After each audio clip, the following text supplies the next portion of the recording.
இன்றைக்கு சமாதான கேடின் மத்தியிலே வாழ்ந்து கொண்டிருக்கலாம். சமாதானம் என்னன்னே அப்படின்னு மறந்து போச்சு பிரதர்ன்னு சொல்லி வாழ்கிற சூழல் இருக்கலாம். ஏன் சொல்றாரு? இதுவரை கண்டிராத பரிபூர்ண சமாதானம் உங்களுக்கு இன்றைக்கு தருகிறேன் என்று.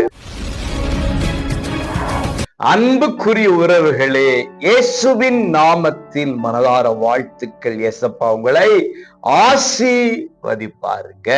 எரேமியா 33:6 அவர்களுக்கு பரிபூர்ண சமாதானத்தையும் வெளிப்படுத்துவேன். பிரியமானவர்களே, சமாதானத்தை குறித்து கேள்விப்பட்டிருப்பீர்கள், சமாதானத்தை அறிந்திருப்பீர்கள், சமாதானத்தை வாழ்க்கையில் உணர்ந்திருப்பீர்கள்.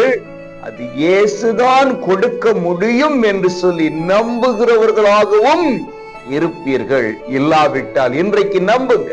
அவர் இன்றைக்கு ஒரு படி மேல போய் என்ன சொல்றார்னா, பரிபூர்ண சமாதானத்தை வெளிப்படுத்த போகிறேன். இன்றைக்கு சமாதான கேடின் மத்தியிலே வாழ்ந்து கொண்டிருக்கலாம். உங்களை சுற்றிலும் இருக்கிறவர்கள் உங்கள் சமாதானத்தை கெடுக்கிறவர்களாக இருந்து கொண்டிருக்கலாம்.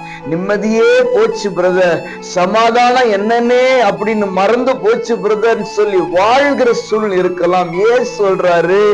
இதுவரை கண்டிராத பரிபூர்ண சமாதானம், முழுமையான சமாதானத்தை உனக்கு உங்களுக்கு இன்றைக்கு தருகிறேன் என்று மனதுக்குள் வருகிறது, ஆத்துமாவுக்குள் வருகிறது, இல்லத்துக்குள் வருகிறது, உள்ளத்துக்குள் வருகிறது, உங்கள் குடும்பத்துக்குள் இறங்கி வருகிறது. காண போகிறீர்கள், பெற்றுக் கொள்ள போகிறீர்கள். இயேசுதான் கொடுத்தார்னு சொல்ல போறீங்க. ஆமென். பெற்றுக் கொள்ளுங்க. God bless you.